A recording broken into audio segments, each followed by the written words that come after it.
1883 மிகுந்த ஆனந்த சந்தோஷம் என் கர்த்தர் என்னோடு இருப்பதால். ஆமேன். தெய்வம் நம்மோடு இருந்தாங்கன்னா கஷ்டங்கள் எல்லாம் அது மாறி போகும். ஆமேன். அல்லேலூயா. எல்லா சூழ்நிலையும் மாற்றுகிறவர் அவர் ஒருவரால் தான். அவர் ஒருவரால் தான் எல்லாம் முடியும். ஆமேன். நம் கரங்களை நாம் உற்சாகமாக தட்டி நாம் பாடலாம். மிகுந்த ஆனந்த சந்தோஷம் என் கர்த்தர் என்னோட இருப்பதா. மிகுந்த ஆனந்த சந்தோஷம் என் கர்த்தர் என்னோட இருப்பதால்.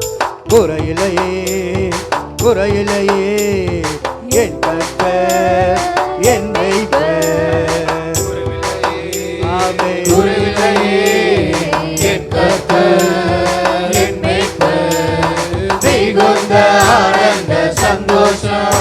கரங்களை கட்டி ஏசப்பாங்க காலவேளை நாங்கள் உண்மை மகிமைப்படுத்துகிறோம். சந்தோஷம் ஆத்துமா தேற்றுகிறார், புது பலன் தருகின்றார். ஆத்துமா தேற்றுகிறார், புது பலன் தருகின்றார். அவர் நாமத்தின் நிமித்தம் நீரின் பாதை தீர்க்கமும் நடத்துகிறார்.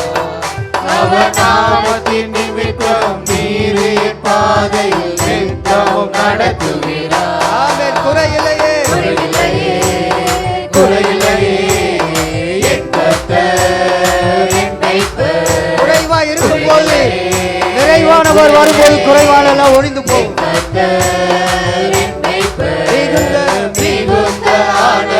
சந்தோஷம் என் கர்த்தர் என்னோடு இருப்பதா. மிகுந்த ஆனந்த சந்தோஷம் என் கர்த்தர் என்னோடு இருப்பதா. எதிரிகள் கண்முள்ளே இருந்து படைக்கின்றார். எதிரிகள் கண்முன்னே இருந்து படைக்கின்றார். சத்துருக்கள் முன்பாக அபிஷேகம் என்னை அபிஷேகம் பண்ணுகிறார். நிரம்பியது என் பாத்திரம். புது எண்ணெய் அபிஷேகம் என் தலைமேல் நிரம்பியது என் பாத்திரம். குறைவில்லையே பிசாசானவர் வெட்கப்பட்டு ஓடுவாங்க. குறைவில்லையே குறைவில்லையே என் கர்த்தர் என்னை மிகுந்த ஆனந்த சந்தோஷம் என் கர்த்தர் என்னோடு இருப்பதா. மிகுந்த ஆனந்த சந்தோஷம் என் கர்த்தர் என்னோடு இருப்பதா. ஜீவனுள்ள நாட்களெல்லாம் கிருபை எல்லை தொடரும். ஜீவனுள்ள நாட்களெல்லாம் மரண பரியந்த நம்மை நடத்துகிறவர்.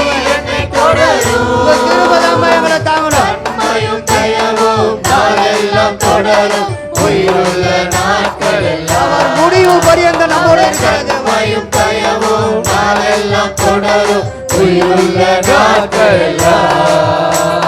குறையில்லையே குறையில்லையே என் கர்த்தர் என்னை அவர் மேய்ப்பலால் நடத்துகிறார். உள்ளுள்ள இடங்களில் மேய்த்து அமர்ந்த தண்ணீர் அண்டைகளை கொண்டு போகிறவர். ஆனந்த சந்தோஷம் என் கர்த்தர் என்னோடு இருப்பதா.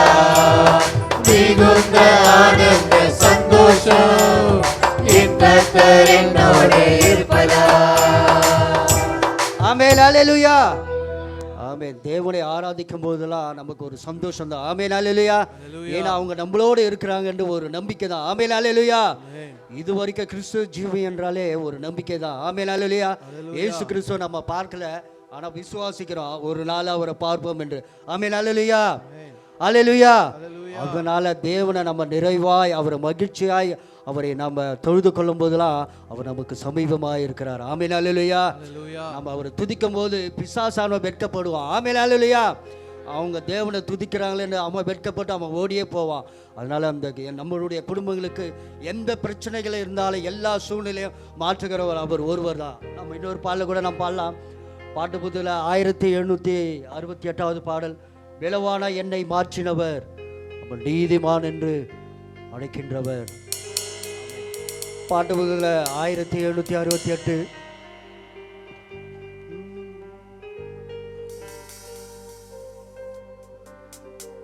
பலவான என்னை மாற்றினவர் நீதிமான் என்று அழைக்கின்றவர். பலவான என்னை மாற்றினவர் நீதிமான் என்று அழைக்கின்றவர். எனக்காக யுத்தத்தை செய்கின்றவர் முன்னின்று சத்துருவை துரத்துபவர். எனக்காக யுத்தத்தை முன்னின்று சத்துருவை துரத்துபவர். இஸ்ரவேலின் மகிமையவர், இஸ்ரவேலின் மகிமையவர். ஏலேசூரன் எனக்காக யாவையும் செய்து முடிப்பவரே. ஏலேசூரன் எங்கள் துதிகளில் வாசம் செய்பவர். எங்கே நாமத்தினால 2-3 பேர்களை மத்தியில செய்து முடிப்பவரே. எங்களுக்காக நீங்க யாவையும் செய்து முடிப்பீங்கப்பா. எங்கள் துதிகளில் வாசம் செய்பவரே. நீ என் தாசல் என்றவரே, நான் உன்னை சிருஷ்டித்தேன் என்றவரே. நீ என் தாசல் அழைத்த தேவன். ஆமென். நான் உன்னை சிருஷ்டித்தேன் என்றவரே. பாவங்கள் யாவையும் மன்னித்தீரே, சாபங்கள் யாவையும் நீக்கினீரே. பாவங்கள் யாவையும் சாபத்தில் இருந்த நம்மை மீட்டெடுத்த தேவன். யாவையும் நீக்கினீரே. மீட்டுக் கொண்டேன் என்றீரே, எல்லை மீட்டுக் கொண்டேன் என்றீரே. ஓ ஏலேசூரன் எனக்காக யாவையும் செய்து முடிப்பவரே. ஏலேசூரன் எங்கள் துதிகளில் வாசம் செய்பவரே. ஏலேசூரன் எனக்காக யாவையும் செய்து முடிப்பவரே. ஏலேசூரன் எங்கள் துதிகளில் வாசம் செய்பவரே. பயப்படாதே என்றவரே, நான் உன்னை மறவேன் என்றவரே. பயப்படாதே என்றவரே, நான் உன்னை மறவேன் என்றவரே. சந்ததி மேலும் ஆவியையோ, சந்தானத்தில் மேலாசியையோ. சந்ததி மேலும் ஆவியையோ, எங்களுடைய குடும்பமாய் நாங்கள் உண்மை தொழுது கொள்ள முடியாது ஊற்றி ஊற்றி நிறைத்தவரே. காரியான பாத்திரங்களா உங்களுடைய அபிஷேகத்தினால ஊற்றி நிரப்புங்க. கால வேலை கேட்கலாமா? கேட்கலாமா? எனக்காக யாவையும் செய்து முடிப்பவரே. ஏலேசூரன் எங்கள் துதிகளில் வாசம் செய்பவரே. ஏலேசூரன் எனக்காக யாவையும் செய்து முடிப்பவரே. ஏலேசூரன் எங்கள் துதிகளில் வாசம் செய்பவரே. ஆமென். ஹல்லேலூயா. கர்த்தருடைய நாமம் மகிமைப்படட்டும். ஒரு வசனத்தை நாம் வாசிக்கலாம். 1 நாளாகமம் எழுதின புஸ்தகம் 4ஆம் அதிகாரம் 9ஆம் வசனத்தை 10ஆம் வசனத்திலையும் நான் ஒரு வார்த்தையை நான் வாசிக்கிறேன். 1 நாளாகமம் 4:9-10. யாபேஸ் தன் சகோதரரை பார்க்கிலும் கனம் பெற்றவனாயிருந்தான். அவன் தாய் நான் துக்கத்தோடே அவனை பெற்றேன் என்று சொல்லி அவனுக்கு யாபேஸ் என்று பெயரிட்டாள். யாபேஸ் இஸ்ரவேலின் தேவனை நோக்கி, தேவரீர் என்னை ஆசீர்வதித்து என் எல்லையை பெரிதாக்கி உமது கரம் என்னோடு இருந்து தீங்கு என்னை துக்கப்படுத்தாதபடிக்கு அதற்கு என்னை விலக்கி காத்தருளும் என்று வேண்டிக் கொண்டான். அவன் வேண்டிக் கொண்டதை தேவன் அருளினார். ஜெபம் பண்ணலாம். அன்பின் தேவனே, இந்த வார்த்தையும் முதலத்தில் ஒப்பு கொடுக்குறோம்ப்பா. இந்த வார்த்தை உம்முடையது. நீர் சொல்லுகிற காரியத்தை நாங்கள் கேட்டு அதன்படி செய்ய எங்களை ஒப்பு கொடுக்கிறோம். இந்த வார்த்தை ஒவ்வொரு உள்ளத்துக்கும் புரியட்டும், செயல்படட்டும். இயேசுவின் மூலம் ஜெபிக்கிறோம் பிதாவே. கர்த்தருடைய நாமம் மகிமைப்படட்டும். இந்த வார்த்தை 2 வார்த்தையிலே ஒரு வார்த்தை நான் வாசிக்கிறேன். நான் துக்கத்தோடே அவனை பெற்றேன், தீங்கு என்னை துக்கப்படுத்தாதபடிக்கு அதற்கு என்னை விலக்கி காத்தருளும். இன்றைக்கு செய்தியின் தலைப்பு என்ன தெரியுமா? துக்கம். என்னது? துக்கம். தூக்கம் அல்ல, துக்கம். தமிழில் ரொம்ப அழகாக கால் எழுத்து போட்டால் ஒரு மீனிங்கு, அந்த கால் எழுத்தை குறைச்சா ஒரு மீனிங். தூக்கம் எல்லாருக்கும் பிடிச்சது. தூக்கம் விரும்பாதவங்க யாருமே இருக்க மாட்டாங்க. சபையில் கூட நம்ம அப்படி தானே தூங்குகிறோம். ஏசி காற்று போட்டோன்னே, நல்ல ஃபேன் காற்று போட்டோன்னே, சில்லுன்னு வந்தோன்னே நம்மளை அறியாமலேயே தூக்கம் வருது. அது எல்லாரும் விரும்புகிறது. ஆனால் துக்கம் யாருமே என்ன செய்ய மாட்டோம், விரும்ப மாட்டோம். ஆனால் நம்ம துக்கமாகவே இருப்போம். விரும்பாத அந்த வார்த்தை நம்ம ஒவ்வொரு குடும்பத்துக்குள்ளே, ஒவ்வொரு தனிப்பட்ட மனுஷனுக்குள்ளேயும் இருந்துக்கிட்டே இருக்குது. சின்ன பிள்ளையிலேருந்து பெரியவர்கள் வரைக்கும் எனக்கு ரொம்ப டிப்ரெஷனாக இருக்குதுன்னு சொல்லி துக்கப்படுகிறவர்கள் அநேகர் இருக்கிறோம்.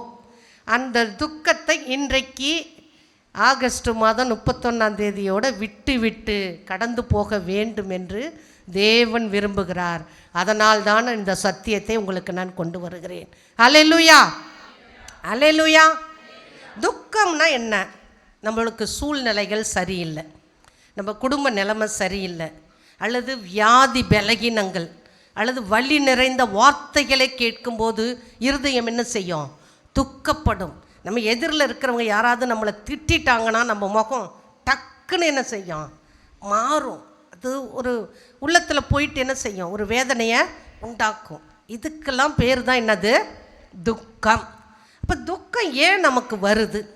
ஆண்டவராகிய இயேசு இந்த பூமியில் இருக்கும்போது அவர் அநேக காரியங்களை சொல்லி போனார்.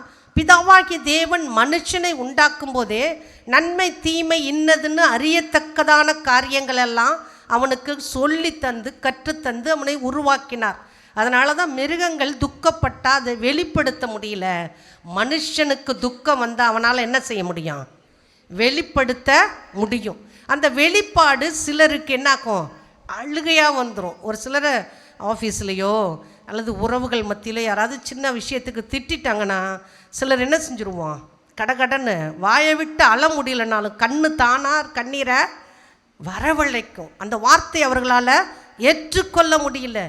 சில வேளைகளில் சகோதரர்கள் அதை வெளிக்காட்ட முடியாதபடி கோபத்தை அடக்கி கொண்டிருந்தாலும் சகோதரிகள் பொசுக்குன்னு அழுதுருவாங்க.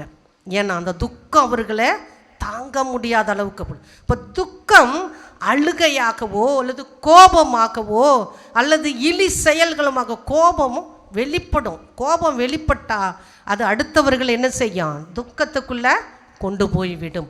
அப்போ இப்படிப்பட்ட இந்த துக்கத்தை நாம் விட்டு வெளியே வர வேண்டும் என்று வேதம் நமக்கு திட்டமாய் சொல்லுகிறது. யோபு அவனுடைய வாழ்க்கையில் ஒரு வார்த்தையை சொல்லுகிறான். யோபு 14ஆம் அதிகாரத்தில் 22ஆம் வசனத்தை நான் வாசிக்கிறேன். யோபு 14:22 அவன் மாமிசம் அவனில் இருக்கும் அளவும் அதற்கு நோவிருக்கும், அவன் ஆத்துமா அவனுக்கு உள்ளிருக்கும் மட்டும் அதற்கு துக்கம் உண்டு. மாம்சம்னு இருந்தால் அதுக்கு என்ன வேணும்? வரும், வியாதி வரும். அவனுக்கு ஆத்துமான்னு ஒன்று இருந்துச்சுன்னா அந்த ஆத்துமாக்குள்ள ஒரு துக்கம்னு ஒன்று வரும்னு சொல்லிட்டு அதே யோபு அந்த 2ஆம் அதிகாரத்தில் 13ஆம் வசனத்தை சொல்லுகிறான். அவன் வந்து அவன் துக்கம் மகா கொடிய துக்கம் என்று கண்டு ஒருவரும் அவனோடு ஒரு வார்த்தையும் பேசாமல் இரவு பகல் 7 நாள் அவனோடு கூட தரையிலே உட்கார்ந்தார்கள். அவனுடைய நண்பர்கள் யோபுக்கு வந்த சூழ்நிலையை பார்த்து 7 நாள் அவன் துக்கம், என்ன துக்கம்? மகா கொடிய துக்கம். துக்கமே பெருசு, மகா துக்கம்னா இன்னும் அதிகம். கொடிய துக்கம், மகா கொடிய துக்கம், சூப்பரான துக்கம் அது. அவனால் யாராலும் தாங்கிக் கொள்ள முடியாதுங்கிற துக்கத்தை யோபு அடைந்தான் என்று கண்டு அவன் நண்பர்கள் 7 நாள் ஒரு வார்த்தையும் பேசாமல் அமைந்துறாங்க. அந்த 6ஆம் வசனத்தில் அந்த ஒரு வசனம் சொல்லுகிறது, 3ஆம் வசனம், அப்பொழுது அது கடற்கரை மணலை பார்க்கிலும் பாரமாயிருக்கும், ஆகையால் என் துக்கம் சொல்லி முடியாது. யோபு சொல்கிறான், என் துக்கத்தை சொல்லி முடியாது.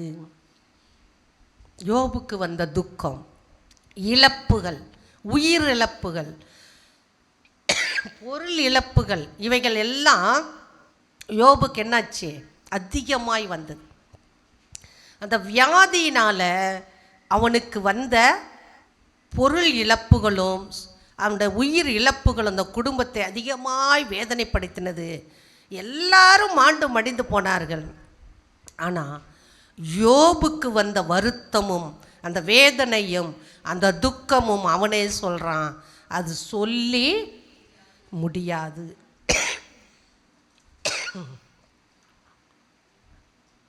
இந்த ஸ்டேஜுக்குள்ளே ஏறினாவே நமக்கு ஏதோ பிரச்சனை வருது. கர்த்தருடைய நாமம் மகிமைப்படட்டும். அப்போ பாருங்கள், யோபுக்கு வந்த துக்கம் மாரி யாருக்காவது நம்மளுக்கு வந்திருக்குதா? இல்லை. ஏதோ இழப்புகள் வந்திருக்கலாம், ஏதாவது ஒரு பொருள் நஷ்டப்படுத்தி இருக்கலாம், நம்ம வீட்டில் இருக்கிற சில பொருட்களை இழந்திருக்கலாம், அல்லது ரொம்ப நெருங்கிய உறவுகளை நம்ம இழந்திருக்கலாம். 1-2 தான் நடந்திருக்கலாம். ஆனால் யோபுனுடைய வாழ்க்கையில் வந்தது மொத்த பேஸு என்ன ஆயிடுச்சு? அவனுக்கு ஆட்டம் கண்டுற அளவுக்கு. அவன் ஜீவனாவது நல்லா இருந்துச்சுன்னா அவன் சரீரமும் வருத்தத்தோடு காணப்பட்டது. அப்படிப்பட்ட ஒரு துக்கம் யோபின் வாழ்வில் வந்தது. ஆனால் அந்த துக்கத்தை கூட தேவன் அவனுக்கு ஆசீர்வாதமாய் முடித்து கொடுத்தார். அல்லேலூயா, அல்லேலூயா. அப்போ நீதிமொழிகளில் ஒரு வசனம் சொல்லப்பட்டிருக்கிறது, 15ஆம் அதிகாரத்தில் 13ஆம் வசனத்தை நான் வாசிக்கிறேன். மனமகிழ்ச்சி முகமலர்ச்சியை தரும், மனோ துக்கத்தினாலே ஆவி முறிந்து போம். ஏன் சிஸ்டர் சோகமாக இருக்கிறீங்க ஒருத்தரை கேட்குறோன்னு வச்சுக்கோங்களேன், அவங்க உள்ள அந்த மனசு எப்படி இருக்குது? அந்த ஆவியை முறிஞ்சு போயிருக்குது, வேதனைப்பட்டுன்னு கிடக்குது. அதனால தான் அதனுடைய வெளிப்பாடு முகத்தில் தெரியுது. நம்முடைய சந்தோஷம் முகத்தில் தெரியும், அதே அளவுக்கு நம்முடைய துக்கமும் முகத்தில் நமக்கு வெளிப்படுத்த முடியும். நல்ல கல்யாண வீட்டில் போய் சந்தோஷமாக உட்காந்துக்கிட்டு நம்ம எல்லாருமே என்ன இருக்கோ இல்லையோ சந்தோஷமாக பேசி சிரிச்சுக்கிட்டு விளையாண்டுக்கிட்டு அந்த நேரத்தை நம்ம கடத்திட்டு வருவோம். ஆனால் துக்க வீட்டில் போய் யாரும் அந்த வேலையை நம்ம செய்ய மாட்டோம். ஏன்? அங்கே துக்கத்தோடு இருக்கிறவர்களுக்கு நம்ம ஆறுதல் சொல்ல போயிருக்கிறோம். அங்கே போய் பேசி சிரிச்சுக்கிட்டு விளையாண்டுக்கிட்டு இருந்தோம், நம்மளை பார்த்து மற்றவர்கள் நம்மை துக்கமாக சொல்லுவாங்க. என்ன சொல்லுவாங்க? எங்கே எதை செய்யணும்னு கூட தெரியாமல் இப்படி செய்கிறாங்களேன்னு. இப்போ நம்ம துக்க வீட்டுக்கு போகும்போது அவங்க துக்கத்தை நாம் பகிர்ந்து கொள்ளுகிறோம். ஆகபடியால் துக்கம் ஆவி, நம்மளுடைய ஆவி என்ன செய்யுதுன்னா முறிந்து போகுதான்.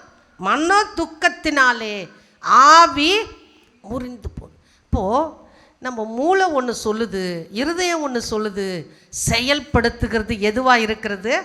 சரீரமாக இருக்கிறது. இருதயத்துக்குள்ளே தான் நமக்கு துக்கமாட்டம் இருக்குது. ஆனால் நம்முடைய சரீரம் முகப்பாவனையில் அந்த காரியத்தை நாம் என்ன செய்கிறோம்? எல்லாருமே வெளிப்படுத்தி விடுகிறோம். அப்போது இந்த மன துக்கத்தை மாற்ற கர்த்தர் ஒருவரால் தான் முடியும். அல்லேலூயா, அல்லேலூயா. வேதத்தில் 2 விதமான துக்கத்தை குறித்து சொல்லப்பட்டிருக்கிறது. எல்லாரும் 2 கொரிந்தியர் எழுதின புஸ்தகம்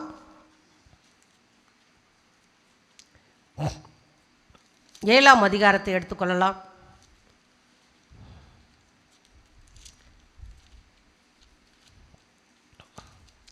ரெண்டு கொரிந்தியர் 7ஆம் அதிகாரத்தில் ஒரு வசனத்தை நான் வாசிக்கிறேன். 10ஆம் வசனத்தை நான் வாசிக்கிறேன். 2 கொரிந்தியர் 7:10. தேவனுக்கேற்ற துக்கம் பின்பு மனஸ்தாபப்படுகிறதுக்கு இடமில்லாமல் இரட்சிப்புக்கு ஏதுவான மனம் திரும்புதலை உண்டாக்குகிறது. லௌகீக துக்கமோ மரணத்தை உண்டாக்குகிறது. 2 துக்கத்தை இந்த இடத்துல அப்போஸ்தலனாகிய பவுல் எழுதியிருக்கிறார். ஒரு துக்கம் தேவனுக்கு ஏற்ற துக்கம், தட் இஸ் காட்லி சாரோ, தேவனுக்காக துக்கப்படுகிறது, ஆவிக்குரிய துக்கம். 2வது லௌகீக துக்கம், சாரோ ஆஃப் த வேர்ல்டு, இந்த உலக காரியத்துக்காக துக்கப்பட்டு கொண்டிருக்கிறது. இந்த 2 துக்கத்தை குறித்து தான் இன்றைக்கு நான் உங்களுக்கு சொல்லித்தரப்போகிறேன். தேவனுக்கு எப்படி பிரியமாய் வாழலாம், தேவனுக்கு எப்படி பரிசுத்தமாய் வாழலாம், தேவனோடு எப்படி ஐக்கியம் வைத்து வாழலாம், தேவ பிள்ளைகளோடு கூட எப்படி ஐக்கியமாய் வாழலாம், தேவனுடைய கற்பனைகளுக்கும் கட்டளைகளுக்கு எப்படி கீழ்ப்படிந்து வாழலாம் என்று சொல்லி தேவ சந்நிதிக்கு வருவதற்கு நம்மை ஆயத்தமாக்கி கொண்டு வருகிறதுக்கு பேர் தான் என்னது? தேவனுக்கேற்ற துக்கம். அதுவே உலகத்துக்காக நம்மை பொருளை ஈட்டுவதற்காக, நாம் சம்பாத்தியம் பண்ணுவதற்காக அலைந்து திரிந்து பொருட்களை தேடிக்கொண்டிருக்கிறோம். கர்த்தருடைய ஓய்வு நாளை கூட அசட்டை பண்ணிட்டு ஓடிக்கொண்டிருக்கிறோம் பாருங்க. அதுக்கு பேர் தான் என்னது?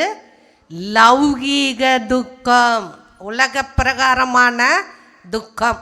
இந்த 2 துக்கத்தில் இன்றைக்கு எல்லா சபைகளும் இருக்கிறது.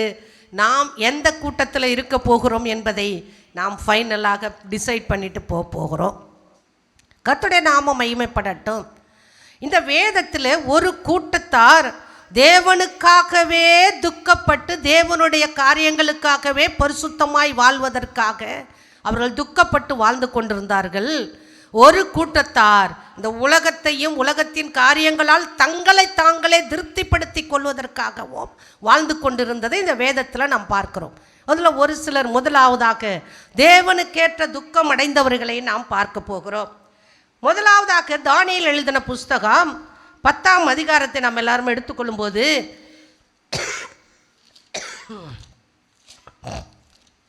தானியேல் 10ஆம் அதிகாரம் 2ஆம் வசனத்தை நான் வாசிக்கிறேன். அந்த நாட்களில் தானியேலாகிய நான் 3 வாரம் முழுவதும் துக்கித்து கொண்டிருந்தேன். அந்த 3 வாரங்களாகிய நாட்கள் நிறைவேறும் மட்டும் ருசிகரமான அப்பத்தை நான் புசிக்கவில்லை, இறைச்சியும் திராட்சரசமும் என் வாய்க்குள் போகவும் இல்லை, நான் பரிமள தைலம் பூசிக்கொள்ளவும் இல்லை. 1ஆம் மாதம் 24ஆம் தேதியிலே நான் இதக்கேல் என்னும் பெரிய ஆற்றங்கரையிலிருந்து என் கண்களை ஏறெடுக்கையில் சணல் வஸ்திரம் தரித்த தமது அரைக்கச்சையில் ஊப்பாசின் தங்கக்கச்சையை கட்டி கொண்டிருந்த ஒரு புருஷனை கண்டேன். கர்த்தருடைய நாமம் மகிமைப்படட்டும். வரும் காரியங்களை வெளிப்படுத்துவதற்காக இந்த தானியேலோடு கர்த்தர் தேவதூதன் வந்து இடைப்படுகிறான். அவன் 21 நாட்கள், 3 வாரம் 21 நாட்கள். அந்த வசனம் பின்னாடி 13ஆம் வசனத்தில் சொல்லுகிறது. பெர்சியா ராஜ்யத்தின் அதிபதி 21 நாள் மட்டும் என்னோடு எதிர்த்து நின்றார். அதனால தான் தானியேலின் ஜெபம் 21 நாள் உபவாசித்து ஜெபித்தா அதுக்கு பேர் என்னது? தானியேலின் ஜெபம். 3 நாள் அல்லும் பகலும் புசியாமலும் குடியாமலும் ஜெபித்தா அதுக்கு பேர் என்னது? எஸ்தரின் ஜெபம். இப்படி ஜெபங்கள் எல்லாம் நம்ம பிரித்து வைக்கலாம், வேதத்தில் இருக்குது. அப்போது 21 நாட்கள் தானியேல் என்ன செய்தான்? என்ன புசிக்கலை? அந்த 3 வாரங்கள் நிறைவேற மட்டும் ருசிகரமான அப்பத்தை நான் புசிக்கல, இறைச்சி சாப்பிடல, திராட்சை ரசம் சாப்பிடல, என் வாய்க்கு ருசியானது என்னத்தையும் நான் உள்ளே விடலை, பரிமள தைலம் கூட மேக்கப் கூட நான் பண்ணிக்கலங்கிறான். அப்போனா தேவ சமூகத்தில் தன்னை தாழ்த்தி அவன் ஜெபம் பண்ணி கொண்டிருக்கிறான். அவன் துக்கித்து கொண்டு ஜெபம் பண்ணி கொண்டிருக்கிறான். வரும் காரியங்களை குறித்து கர்த்தர் வெளிப்படுத்த போகிற காரியங்களை குறித்து அவன் செய்து கொண்டிருக்கும்போது தான் 11ஆம் வசனத்தில் அவன் என்னை நோக்கி, பிரியமான புருஷனாகிய தானியேலே, நான் இப்போது உன்னிடத்தில் அனுப்பப்பட்டு வந்தேன், ஆதலால் நான் உனக்கு சொல்லும் வார்த்தைகளின் பேரில் நீ கவனமாயிருந்து கால் ஊன்றி நில் என்று சொல்லி அவனுக்கு வரும் காரியங்களை குறித்து அவன் வெளிப்படுத்தினான். அப்போது கர்த்தருக்காக ஒரு மனுஷன் 21 நாட்கள் உபவாசித்து ஜெபிக்கிறானா, அது தேவனுக்கு ஏற்ற துக்கம். புரிஞ்சதா உங்களுக்கு? அல்லேலூயா. நான் பிரசங்கிக்கிறது புரியுதா? எனக்கு அதுவே டவுட். ரொம்ப நாளாக கேட்கணும்னு நினைக்கிறேன். நான் இந்த பாஸ்டர் அம்மா என்னத்தையோ சொல்லிவிட்டு போகுதுன்னு நினைக்கிறீங்களோ என்னவோ. நான் வீட்டில் போய் நான் செய்தியை போட்டு கேட்பேன், மக்களுக்கு புரிஞ்சிருக்குமா என்னன்னு தெரியலையே. புரிஞ்சிருந்தா நீங்கள் ஆமேன்னு சொல்லணும், அல்லேலூயா சொல்லணும். மக்கு மாதிரி உட்காந்துட்டு போகாதீங்க. எனக்கு அப்போ தான் டவுட்டே வருது. அல்லேலூயா. இப்போ தானியேலின் ஜெபம் 21 நாள் ஜெபம், தேவனுக்காக உபவாசித்து ஜெபித்தான். அந்த ஜெபம் தான் தேவனுக்கேற்ற துக்கம். நம்பர் 1. 2வது, நெகேமியா எழுதின புஸ்தகத்தை நாம் எல்லாரும் எடுத்துக்கொள்ளலாம். பழைய ஏற்பாட்டில் நெகேமியா எழுதின புஸ்தகம் 1ஆம் அதிகாரம் 4ஆம் வார்த்தையை நான் வாசிக்கிறேன். இந்த வார்த்தைகளை கேட்டபோது நான் உட்கார்ந்து அழுது சில நாளாய் துக்கித்து உபவாசித்து மன்றாடி பரலோகத்தின் தேவனை நோக்கி ஜெபித்ததாக இங்கே நாம் எல்லாத்தையும் வாசிச்சா வரும். ஏன் இந்த நெகேமியா எந்த வார்த்தைகளை கேட்டு துக்கித்தான்? அதற்கு முந்தின பகுதியை வாசிக்கும்போது, சிறையிருப்பில் மீந்திருக்கிறவர்கள் அந்த தேசத்திலே மகா தீங்கையும் நிந்தையையும் அனுபவிக்கிறார்கள். எருசலேமின் அலங்கம் இடிப்பட்டதும் அதன் வாசல்கள் அக்கினியால் சுட்டரிக்கப்பட்டதுமாய் கிடக்கிறது என்றார்கள். இந்த நேபுகாத் நேச்சார் இங்கே இஸ்ரவேல் ஜனங்களை சிறையாக கொண்டு போய் பட்டான். அங்கே சிறையிருப்பில் போந்த மீந்து போய் கிடக்கிற மக்கள் எல்லாம் அந்த தேசத்தில் என்னத்தை அனுபவிக்கிறாங்களாம்? மகா தீங்கு அனுபவிச்சுட்டு இருக்காங்க. அவனுடைய இனம், அவனுடைய ஜனம், இஸ்ரவேல் மக்கள் தீங்கு அனுபவிக்கிறாங்க அப்படின்னு ஒரு கூட்டத்தார் வந்து சொல்லுகிறதை இவன் கேட்டான். 2வதாக, அங்கே இருக்கக்கூடிய கல்லறைகள், அந்த கல்லறைகள் முதியோர்களை அடக்கம் பண்ணின இடங்கள், அந்த இடங்களெல்லாம் பாழாய் கிடக்கிறது. அதை எடுப்பித்து நடப்பிக்க ஆள் இல்லை. 3வதாக, அங்கே இருக்கக்கூடிய அலங்கம், அந்த காம்பவுண்டு சுவர் எல்லாம் எப்படி கட்டது? அக்கினியால் சுட்டரிக்கப்பட்டது. எல்லாம் அங்கே நாசமாய் கிடக்கிறது. அதை கவனிப்பார் யாரும் இல்லை என்று நான் கேள்விப்பட்ட போது இந்த நெகேமியா துக்கித்தான், உபவாசித்தான், பரலோகத்தின் தேவனை நோக்கி மன்றாடினான். அல்லேலூயா. இதுக்கு பெயர் தான் ஆவிக்குரிய துக்கம். தனக்காக மாத்திரம் ஜெபிக்கிறவனுக்கு பேரு ஜெப வீரன் அல்ல, அது அவன் கிறிஸ்தவனும் அல்ல. தன்னை சுற்றி இருக்கிறவர்களும் நம்மளோடு பழகிறவர்களும் அவர்கள் ஏதாவது ஒரு காரியத்துக்காக ஜெபிங்கன்னு நம்மள்கிட்ட சொன்னாங்கன்னா அதுக்கு ஊக்கமாய் ஜெபிக்கிறவனுக்கு பேர் தான் என்னது? கிறிஸ்தவன். கண்டிப்பாக ஏங்க கிறிஸ்தவன்ட்டெல்லாம் வந்து விண்ணப்பத்தை சொல்கிறாங்க, நம்ம சொன்னால் அவங்க என்ன செய்வாங்க? கண்டிப்பாக ஜெபிப்பாங்கன்னு. எப்போவுமே நீங்கள் ஒன்றே ஒன்று, நம்மளுடைய ஆசீர்வாதத்தினுடைய கீ ஹோல் நான் உனக்கு சொல்லித்தரேன். நீங்கள் என்ன விரும்புகிறீங்களோ அது மற்றவர்களுக்காக நீங்கள் ஜெபித்து பாருங்கள். கர்த்தர் உங்கள் வாழ்க்கையில் அந்த காரியத்தை அனுக்கிரகம் செய்வார், வாய்க்க செய்வார். அல்லேலூயா. மற்றவர்கள் எப்படி வாழணும், நம்ம எப்படி வாழணும்னு நம்ம ஆசைப்படுறோம். இப்படி இருந்தால் நமக்கு நல்லா இருக்கும்னு நம்ம ஆசைப்படுறோம். அது மற்றவர்களும் அனுபவிக்கணும்னு நீங்கள் விரும்புனீங்கன்னா கண்டிப்பாக கர்த்தர் நம்மை ஆசீர்வதிப்பார். இதுக்கு ஒரு நல்ல பெஸ்ட் எக்ஸாம்பிள், தேவனுடைய ஆலயத்தை கட்ட வேண்டும் என்று சொல்லி தாவீது விரும்பினான். கர்த்தர் அவனை பார்த்து சொன்னார், நீ தேவனுடைய ஆலயத்தை கட்ட வேண்டும் என்று விரும்பினபடினால் நான் உனக்கு நிலையான வாசஸ்தலத்தை என்ன செய்வேன்? கட்டுவேன். கட்டினாரா இல்லையா? அவன் தேவனுக்காக ஆசைப்பட்டான், தேவன் அவன் விருப்பத்தை நிறைவேற்றினார். கிறிஸ்தவ மக்களாகிய விசுவாசிகள் நாம் தெரிந்து கொள்ள வேண்டியது, சுயமாகவே ஜெபிக்காதபடி நம்ம மற்றவர்களுக்காகவும் பரிந்து பேசி ஜெபிக்கிறோன்னா அது தேவனுக்கேற்ற துக்கம். அல்லேலூயா, அல்லேலூயா. அப்போது அவனுக்கு அந்த வார்த்தைகள் எல்லாம் கேட்டு அந்த அலங்கை இடிஞ்சு கிடந்தா என்ன, சுடுகாடு, கல்லறைகள் என்பது சுடுகாடு. அது இடிஞ்சு கிடந்தா இவனுக்கு என்ன? ஆனால் என்னுடைய மூதாதையர் வாழ்ந்ததுக்கு, அடக்கம் பண்ணினதுக்கு ஒரு அர்த்தம் இருக்குது. அந்த இடம் எங்களுக்கு சொந்தமானது, இன்றைக்கு கவனிப்பாரற்று கிடக்குது என்று கேள்விப்பட்ட மாத்திரத்தில் நெகேமியா கூட எத்தனையோ மக்கள் வாழ்ந்தார்கள், அவர்களுக்கெல்லாம் அந்த உணர்வு வரவில்லை. ஆனால் நெகேமியாவுக்கு மட்டும்தான் உணர்வு வந்தது. அது பாழாய் கிடக்குது, அது அக்கினியால் சுட்டரிக்கப்பட்டதுன்னு கேட்டபோது அவன் துக்கிக்கிறான், உபவாசிக்கிறான்.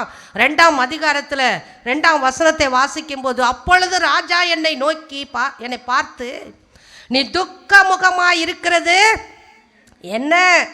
உனக்கு வியாதி இல்லையே, இது மனதின் துக்கமே ஒழிய வேறொன்றோ அல்ல என்றான். ராஜா பார்க்குறான், இந்த நெகேமியா முகம் முந்தா நாள் நேற்று இருந்தது போல இன்றைக்கு இல்லை. உனக்கு வியாதி ஏதாவது இருக்குதாப்பா? மனசில் இருக்கிற துக்கத்தை முகத்தின் மூலமாய் அவன் வெளிப்படுத்தி காட்டி கொண்டிருக்கிற அளவுக்கு அவன் இருதயம் தேவனுக்கேற்ற துக்கம் கொண்டது. அல்லேலூயா. அப்போ அந்த நெகேமியா என்ன செய்கிறான்? ராஜா கிடத்தில் போய் தன்னுடைய காரியத்தை அவன் சொல்லும்போது அவன் காரியம் அந்த இடத்துல ஜெயமாய் முடிந்தது. அவன் அப்புறம் துக்கமுகமாய் இருக்கவில்லை, தேவனுக்கேற்ற துக்கத்தை அடைந்தான். நெகேமியா அந்த ராஜா கிடத்தில் போய் கேட்டபோது அவன் எல்லா பர்மிஷனும் கொடுக்குறான், அவன் செய்ய வேண்டிய வேலைகளுக்கு வேண்டி எல்லா உதவிகளையும் செய்கிறான். கர்த்தர் அவன் துக்கத்தை சந்தோஷமாய் மாற்றினார். இதுதான் நெகேமியாவின் தேவனுக்கேற்ற துக்கம். முதலாவது தானியேலை சொன்னேன், 2வது நெகேமியா. 3வதாக நம்முடைய ஆண்டவராகிய இயேசு கிறிஸ்து மத்தேயு எழுதின புஸ்தகம் 26ஆம் அதிகாரத்தை நாம் எல்லாரும் எடுத்துக்கொள்ளலாம். அவர் மரிக்கிறதுக்கு முன்பாக கெத்செமனே தோட்டத்திலே போய் ஜெபம் பண்ணுகிறார். அவர் ஜெபம் பண்ணும்போது, இந்த பாத்திரம் என்னை விட்டு நீங்க கூடுமானால் நீங்கட்டும் என்று சொல்லி தேவனுடைய பிதாவிடத்தில் அவர் ஜெபிக்கிறதாக இந்த இடத்துல நாம் வாசிக்கிறோம். 26ஆம் அதிகாரத்தில் 37, 38ஆம் வசனத்தெல்லாம் வாசிக்கும் போது அவர் போய் முகங்குப்புற விழுந்து 3 முறை ஜெபிக்கிறார். ஜெபித்து அவர் என்ன செய்கிறாரு? இங்கே சொல்லுகிறதான வார்த்தையை நான் வாசிக்கிறேன் பாருங்க. 37ஆம் வசனத்தை, பேதுருவையும் செபதேவியின் குமாரர் இருவரையும் கூட்டிக் கொண்டு போய் துக்கமடையவோ வியாகுலப்படவோ தொடங்கினார். அவர் 3 வருஷம் தன்னை தேவன் என்று வெளிப்படுத்தினாலும் இந்த பாடுகள் நிறைந்த இந்த சிலுவையையும் இந்த மரணத்தை எதிர்கொள்வதற்கு வேண்டிய அந்த பலனை தேவனிடத்திலிருந்து பெற்றுக்கொள்ளும்படியாக அவர் ஜெபிக்கிறவராயிருந்தார். நமக்கு துக்கம் வந்தோன்னே யாருமே ஜெபிக்க மாட்டோங்க. இங்கே யாராவது நான் துக்கமாக இருக்கும்போது நான் ஜெபித்தேன்னு சொல்லுங்கள், நான் சந்தோஷப்படுறேன். துக்கம் வந்தால் ஒன்று தூங்குவோம், இல்லைன்னா வீட்டை விட்டு வெளியே ஓடிடுவோம். இதுதான் நடக்கும். சகோதரர்கள்லாம் கண்டிப்பாக இதை செய்வாங்க. அவங்க வீட்டில் ஏதாவது ஒரு சின்ன ஸ்டார்டிங் ப்ராப்ளம், மனைவியோ பிள்ளைகளோ சத்தம் போட்டாங்கன்னா வண்டியை தூக்கிட்டு ஓடிடுவாங்க. நல்ல பெஸ்ட்டான ஐடியா அவங்களுக்கு நல்லா இருக்குது. இதெல்லாம் காதை கொடுத்து நம்ம என்ன செய்யக்கூடாது, வாங்கக்கூடாது, ஓடிடுவாங்க. ஆனால் நம்மளால் ஓட முடியாதுல்ல. நம்ம எங்கேயாவது ஓட முடியுமா? அந்த காலத்துலேருந்து இந்த காலம் வரைக்கும் பெண்கள் என்ன செய்வாங்க? துக்கத்தை துடைக்கிற ஒரே இடம் அவர்கள் முந்தானை. இப்போ நவீனமான இருக்கிற பிள்ளைகளாம் துப்பட்டா வச்சுக்கிட்டு என்ன செய்கிறாங்க? துடைக்க வேண்டியது தான். ஆனால் எதிர்கொள்வதற்கு வேண்டிய துக்கத்தை எதிர்கொள்ள வேண்டிய பலனை தேவன் ஆண்டவராகிய இயேசு நமக்கு முன்மாதிரியாய் காட்டி போயிருக்கிறார். அவர் வியாகுலப்படவும் துக்கப்படவும் தொடங்கி பிதாவிடத்தில் அவர் ஜெபித்தார். அவர் தன்னை ஊற்றி ஜெபித்ததுனால தான் அந்த சிலுவை பாடுகளை சுமக்குவதற்கு தேவன் அவருக்கு பலன் தந்தார். அல்லேலூயா. அது தேவன் ஆதியிடத்திலே எழுதி அனுப்பி வைத்திருந்தாலும் சரீர பிரகாரமாக இருக்கக்கூடிய ஒரு சரீரத்தில் ஒரு சின்ன முள்ளு தைக்கும் போதே நம்ம எவ்வளோ வேதனை அடைகிறோம்.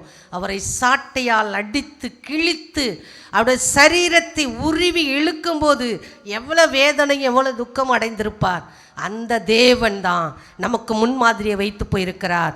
அவர் நம்முடைய ரட்சிப்புக்காக, நம்முடைய சந்தோஷத்துக்காக, நாம் எல்லாரும் பரலோக மகிமை அடைய வேண்டும் என்பதற்காக தான் ஆண்டவராகிய இயேசு அந்த சிலுவை பாடுகளை நமக்காக சுமந்து, நாம் பட வேண்டிய அத்தனை காடுகளையும் அவர் சுமந்து தீர்த்ததுனால தான் நாம் இன்றைக்கு சுகபோகமாய் மனவாட்டியாய் உட்கார்ந்துருக்கிறோம். அல்லேலூயா.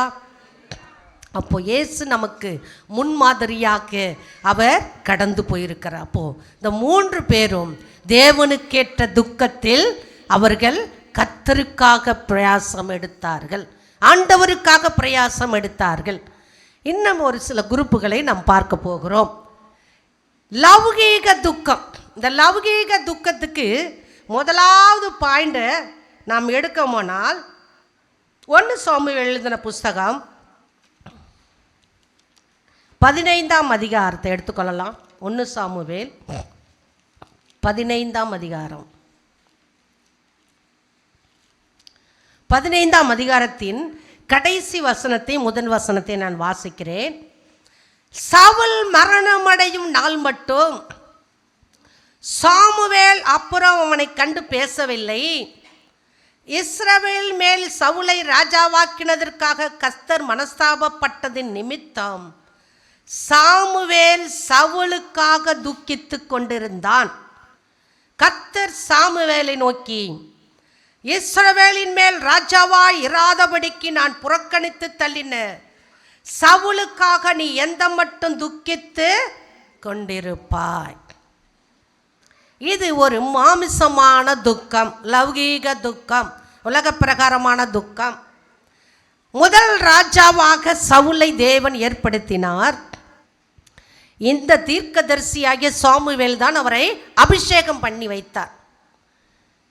சவுல் தேவனுடைய சத்தத்துக்கு கீழ்ப்படியாமல் அமலேக்கை அழித்து போடு, அவனுக்குண்டான அத்தனை பொருட்களையும் அழித்து போடு என்று தேவன் சொன்னபோது ஜனங்கள் அந்த ஃபர்ஸ்ட் குவாலிட்டியாய் செகண்ட் குவாலிட்டியாய் இருக்கக்கூடிய பொருட்கள் மேல் ஆசைப்பட்டு தங்களுக்காக அவைகளை எடுத்து சேகரித்து கொண்டார்கள்.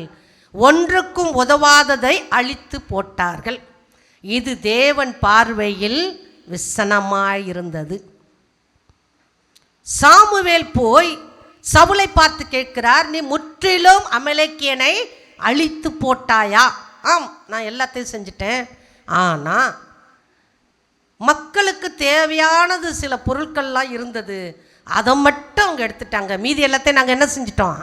அழிச்சு போட்டுட்டோம்.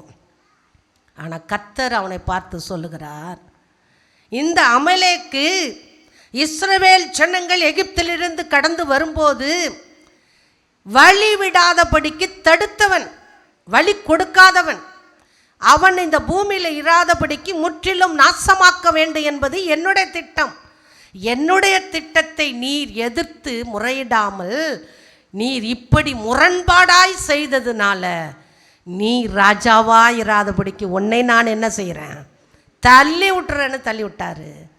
இது சாமுவேலுக்கு விசனமாய் துக்கமாய் இருந்தது. ஏன்?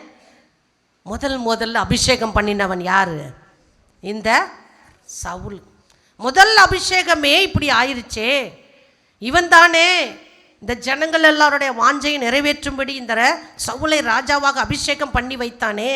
ஐயோ, என் கையாலே அபிஷேகம் பண்ணப்பட்ட இந்த ராஜா இப்பொழுது அந்த ஸ்தானத்தை விட்டு இறங்க போறானேன்னு சொல்லி சவுல் துக்கித்து கொண்டே இருக்கும்போது கர்த்தர் அவனை பார்த்து சாமுவேலை கேட்கிறாரு, நீ சவுலுக்காக ஏன் துக்கப்பட்டுக்கிட்டு இருக்கிற?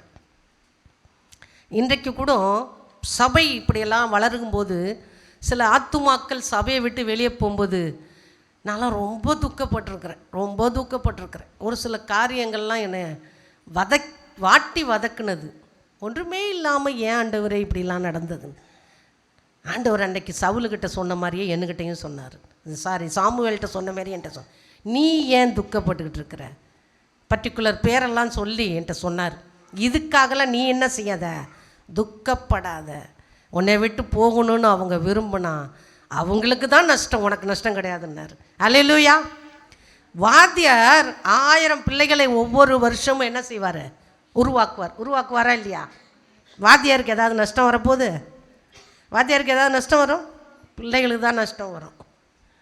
கர்த்தர் கொடுத்தது எதுவாக இருந்தாலும் நான் துக்கப்பட மாட்டேன்னு அதுக்கப்புறம் தான் என்னை நான் தேற்றி கொண்டு ஆண்டவருக்குள்ளே ரொம்ப நாள் ரொம்ப வருத்தப்பட்டேன். ஆனால் இந்த வார்த்தை எனக்கும் வந்தது. நீ ஏன் சவுலுக்காக துக்கப்பட்டுக்கிட்டு இருக்கிற சாமுவேலு? இதை விட பெஸ்ட்டாக ஒருத்தனை நான் அபிஷேகம் பண்ண போகிறேன். அவன் தான் இந்த ராஜாங்கத்தில் நிலைத்திருப்பான், அவன் சந்ததி தான் நிலைத்திருக்கும். ஆனபடினால நீ தைல கொம்பு எடுத்துன்னு வெளியே போ. கர்த்தர் ஆலோசனை கொடுக்கிற தேவன். அல்லேலூயா.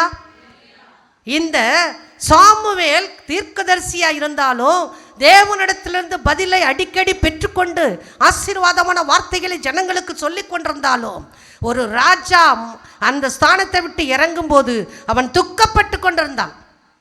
ஆனால் தேவன் அவனை பார்த்து சொன்னார், நீ அவனுக்காகலாம் துக்கப்படாத, உனக்கு வேண்டான்னு நானே தள்ளிட்டேன். எனக்கிட்ட அவன் வேண்டாம், என் முன்னாடி அவன் நினைமே நிற்கக்கூடாது, அவன் வேண்டான்னு ஒதுக்கிட்டேன். நீ அவனுக்காக இனி துக்கப்படாத. எதையாவது நினச்சி நம்மளும் இப்படி தான் துக்கப்பட்டுக்கிட்டு இருக்கிறோம். அல்லேலூயா. வேண்டான்னு சில காரியங்களை கர்த்தர் உங்களுக்கு ஒதுக்கி வச்சாரா? நிம்மதியாக இருங்க. அப்பா நம்மளை விட்டு தொல்லை ஒழிஞ்சிச்சுன்னு இருங்க. நொய்ன்னு இருக்கிறதெல்லாம் விட்டு நெளிஞ்சு கர்த்தர் நிம்மதியாக வச்சுருக்காரா? சந்தோஷப்படுங்க. அது போனதுக்காக வருத்தப்படாதீங்க. இந்த வார்த்தை சவுலுக்கு அன்றைக்கு ஆண்டவர் வேண்டாம் என்று தள்ளினதுனால சாமுவேல் துக்கித்த போது சொன்னது போல இன்றைக்கு நான் உங்களுக்கு சொல்லுகிறேன், உங்களை வேண்டாம் என்று யாராலும் ஒதுக்கி தள்ளுறாங்களா? சந்தோஷப்படுங்க. இந்த லௌகீக காரியத்துக்காக நீங்கள் துக்கப்பட வேண்டாம். அல்லேலூயா, அல்லேலூயா. உங்கள் அருமை பெருமை உங்களுடைய அன்பு எல்லாம் தெரியலன்னா சந்தோஷப்படுங்க. கர்த்தர் என்னை வச்சிருக்கிற இடத்துல நான் சந்தோஷமாக இருக்கிறேன். ஆனால் ஒன்று செய்யுங்க, ஜெபம் பண்ணிக்கிட்டே இருங்க. அந்த ஆத்துமாக்களுக்காக ஜெபம் பண்ணிக்கிட்டே இருங்க. உங்களை வேண்டாம் என்று ஒதுக்கினவர்களுக்காக ஜெபம் பண்ணிக்கிட்டே இருங்க. உங்கள் அன்பை புரிந்து கொள்ளாதவர்களுக்காக ஜெபம் பண்ணிக்கிட்டே இருங்க. உங்களுடைய நேசத்துக்கு பாத்திரமா இல்லாதவங்களுக்காக ஜெபம் பண்ணுங்க.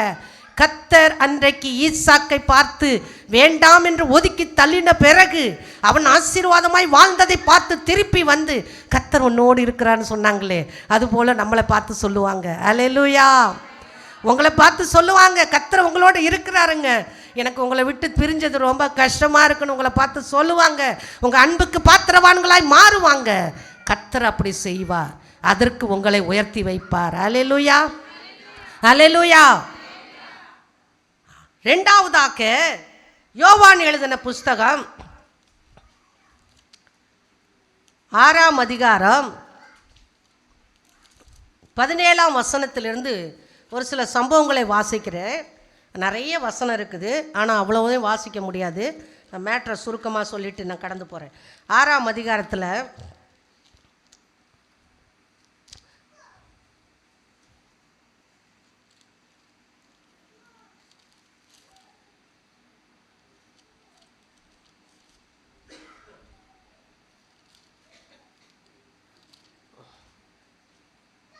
யோவானில் இல்லை, யோவான்னு எழுதி வச்சுருக்கிறேன். வரேன்.